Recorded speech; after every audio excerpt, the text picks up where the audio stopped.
बोलो बाबा। महाराज जी, आपकी साधना ली, मैंने ऐसा सोचा नहीं था जो आपने संकेत दिया था पहले। शायद है परमात्मा ऐसी परीक्षा लेता है कि शायद परीक्षा में कोई पास हो नहीं सकता। आपकी साधना में नशा, नींद और नारी। महाराज जी, 22 साल का, आप नाम तो नहीं ले रहे, आप समझदार हैं। उसने आकर मेरे साथ बैठने का कोशिश की। मैंने कहा आज से तू मेरी बेटी है, आज से तू मेरी बेटी है। वो मेरे परीक्षा को दिखाने आया था, जो भी हो आपका आशीर्वाद हो। मैंने उससे कहा बेटी, आज से तू मेरी बेटी है। और ये ऐसी परीक्षा होती भगवान की, शायद ऐसी परीक्षा कभी हो नहीं सकती। जो आपने कहा था साधना में, नशा, नींद और नारी, कुछ बीज ऐसे होते हैं जो मर भी जाते हैं। तो हम वो बातें आपकी याद रखते हैं, मगर परीक्षा इतनी कठिन होती है कि भगवान बड़ी मुश्किल है इस मार्ग पर चल जाना। आपके चरणों में कोटि कोटि दंडवत प्रणाम। बहुत आशीर्वाद। सुनो, हमने सफलता के लिए कहा था नशा, अत्यधिक नींद और पराई नारी, 3 से जो बचकर रहेगा वो सफल होगा। और ये पक्का है, ये तीनों आएंगे, ये तय है, ये तीनों आएंगे। तो घबराना नहीं है, लंगोट के पक्के रहना है। हाँ, सीताराम गुरुजी। सीताराम। गुरुजी, हम नेपाल से आए हैं। हैं? नेपाल से गुरुजी हम। वाह, नेपाल आमा को जय हो, आमा बुआ को जय हो। बोलो। गुरुजी, भक्त के साथ इतना अन्याय क्यों होती है? जो कठिन भक्ति करते हैं, हमेशा भक्ति में लगे रहते हैं और सनातन है, और भक्त के साथ वेरी वेरी इतना अत्याचार क्यों होता है? जो विद्यार्थी पढ़ता है वही पास होता है, बाहर दांत दिखाने वाले तो चपरासी बनते हैं। ऐसे ही भक्त के साथ होता है। कठिनाई आना बुरा नहीं है, कठिनाई में डगमगाना बुरा है। संकट आवे तो भगवान के पास जाकर मत कहो कि समस्या विकट है, समस्या के पास जाकर कहो भगवान मेरे निकट है। हाँ, तो भक्त को घबराना नहीं चाहिए। परीक्षा हमेशा उसी की होती है जो देने योग्य होता है। दान किससे लिया जाता है? जिस पे हो ना उसको हलवा दिया जाएगा।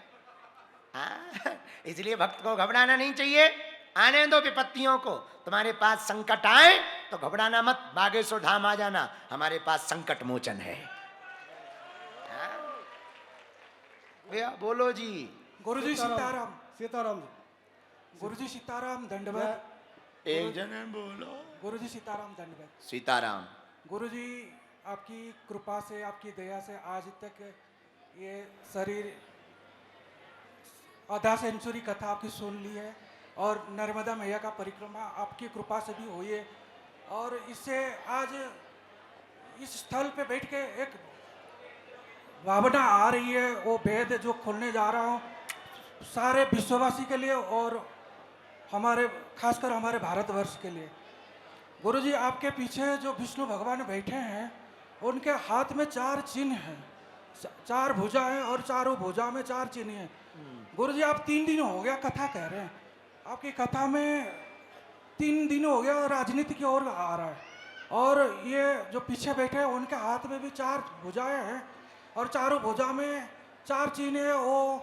वो भी चारों में से 3 राजनीति में उतर चुके हैं गुरुजी। एक हो गया शंख, जो उड़ीसा में 25 साल हो गया बीजू जनता दल के नाम से राज हो गया, और आपकी कृपा से अभी हो गई। दूसरी है चक्र, कुछ साल पहले जनता दल था, उसका चक्र चिन्ह था, और अभी बालाजी का कृपा से हमारे भारतवर्ष में कमल खिल रहा है। और गुरुजी, उनके नीचे भी कमल है, और उनके पास एक गदा है। और ये मेरे मन में प्रेरणा आ रही है गुरुजी, कमल खिलते ही गदा की शासन आएगी। और गुरुजी, आप कभी कथा में भी ये खुल चुके हैं, कोई राजनीति वाला पूछते हैं कि तुम्हारा सरकार क्या है, आप खुद बोलते हैं कि अरे मेरा सरकार तो बालाजी सरकार है ऑलरेडी, और हमारा चिन्ह क्या है तो हम, और आप पहले नहीं था, आज आप बागेश्वर धाम में अगर जाएंगे तो पहले गदा का ही दर्शन करेंगे, उसके बाद में जाके बालाजी का दर्शन करेंगे। और आज हमारे गुरुजी कोई और नहीं है, हमारे जो बाल जोगेश्वर महाराज जी यहाँ बैठे हैं, और उनके पास महंत राजूदास जी बैठे हैं। बाल जोगेश्वर जी 3 बार बता दिए हैं एक बार गुरुजी जब पहली बार आए थे सीढ़ी चढ़ रहे थे कि आप तो अवतरित हैं, आपके साथ हम निभाए हैं। और गुरुजी अभी जो शिवरात्रि में भी कथा हुआ उसमें भी गुरुजी बोले कि आप अवतरित हैं। गुरुजी कल अभी जो पहला दिन कथा हुआ उसमें भी गुरुजी आप अवतरित हैं। गुरुजी आप वही अवतरित है। आप सारे विश्ववासी कान खोल के देख लो, आज से गुरुजी को मत छोड़ना। ये वही बलराम है, पीछे राम है, देखो हाथ में कमल है, बगल में गदा है। अगर सच मार्ग पे सत्य में आज कथा भी हो रहा है सत्यनारायण की, सत्यनारायण, सत्य ही नारायण है, गुरुजी पहले बता दिए। और आज भजन में भी लास्ट में एक बोले भज राम राम राम। और ये गदा कोई मंदिर का प्रतीक आज तक नहीं है, श्री बागेश्वर बालाजी का प्रतीक है। और ये हमारे भगवान बलराम है और कलयुग का अंत यही करेंगे। और गुरुजी बोले सरकार अभी नीट का ये नहीं है भगवान जी, आपकी सरकार 2028 में आएगी। कैसे आएगी? वो राजनीति नहीं होगी, कूटनीति नहीं होगी, वो धर्म नीति होगी गुरुजी, धर्म नीति होगी। रुक जा भैया, रुक जा।